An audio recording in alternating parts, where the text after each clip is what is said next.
Good morning, class 12 students. We are going to start with the topic of differential equations.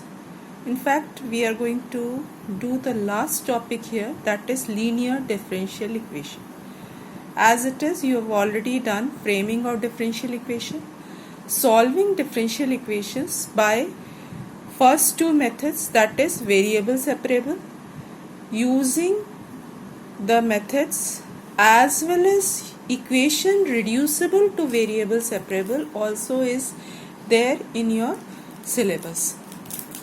Second method is homogeneous equations, which also you would have done thoroughly. Now this is the third topic, that is linear differential equation. Now first and foremost, if an equation is given to you, how to recognize that equation, that is very important. Children, if you are given a first degree equation, first try whether you are able to separate the variables or not. That is, writing the function containing x on one side with the dx and all the functions of y with the dy, and then try to integrate. That is how variable separable method is to be done. And equation reducible to variable separable also is more or less similar. In that case, first you have to reduce it to separable method and then go on for the same method. Now comes homogeneous. Now if an equation is given to you, first degree equation, now according to the reduced syllabus, it has been decided from the council that only first degree equations are there in your syllabus. So in that case, it becomes more confusing whether equation is variable separable, homogeneous or linear differential equation. So first and foremost, we try to see if variable separable method is valid over there, that is you are able to separate the variable, then obviously equation is solvable by the first method, no confusion. Now by chance your method fails, then go on for second method, that is homogeneous equations. Now in homogeneous equations, the word homogeneous actually represents that degree of every term will be same. Then only we call the equation to be homogeneous. For example, x square term is occurring and suppose xy term is also occurring. So combined power of x and y is also 2. So it will be called homogeneous again.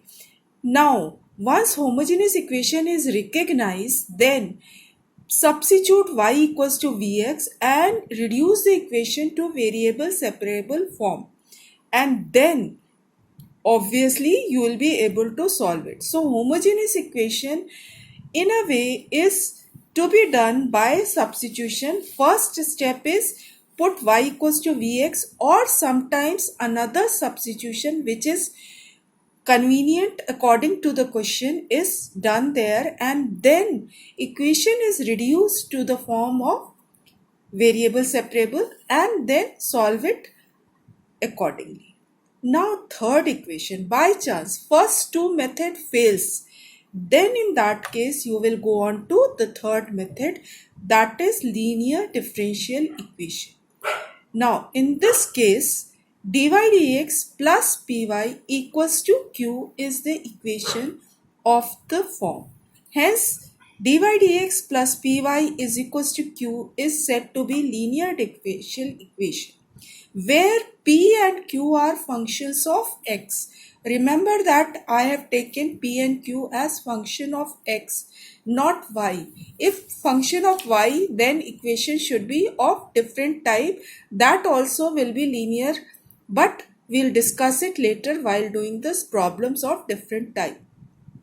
Now, if equation is recognized properly, that means by all simplification, if you are able to put the equation in this form, then it is said to be linear differential equation. Now, once you have recognized this equation and put it in proper form, dy dx plus py equals to q, then try to find out what is integrating factor. Now this is very important. I have written as I dot f. This is the short form of integrating factor because it plays a significant role over here. And how to calculate integrating factor is E integral P dx. You have already finished with integration.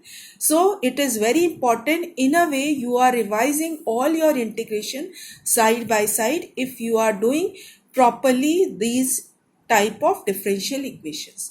Now once you have found integrating factor, then second step is multiply both sides of the equation by integrating factor, and integrating both sides we get this as the last step of the differential equation, which is left hand side becomes after integration. This becomes y into e integral p dx equals to integration of q into e integral p dx. Hence this side you have already integrated, and after integration you are getting this step.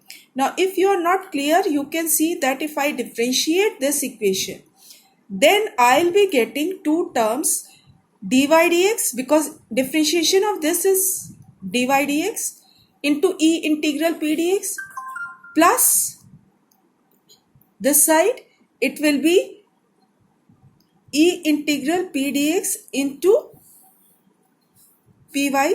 So obviously this expression is one and the same if you integrate this expression after multiplication with e integral p dx. Hence once you have done this, then what happens is integration of left hand side is already resolved, and directly you are getting this as left hand side. Only right hand side is to be integrated properly, and integration of this is all the time in most of the questions it is simpler. You can manage the integration by any of the methods which you have already learnt in your exercises of integration, and once it is done you will get y as a function of x as a solution for this differential equation.